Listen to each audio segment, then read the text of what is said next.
Subscribe to our YouTube channel and press the bell icon for the latest updates. How to turn on in-app browser on Telegram app. Go to your phone menu, find the Telegram app and tap on it.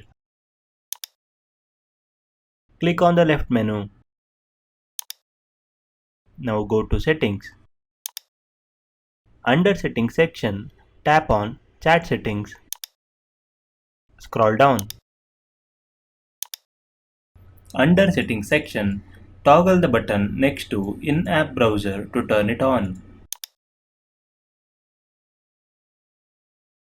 Now go back to the home screen and open a chat containing an external link.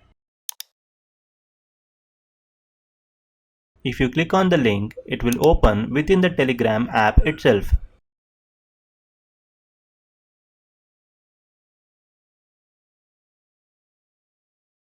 This is how you can turn on in-app browser on Telegram app. Thank you for watching.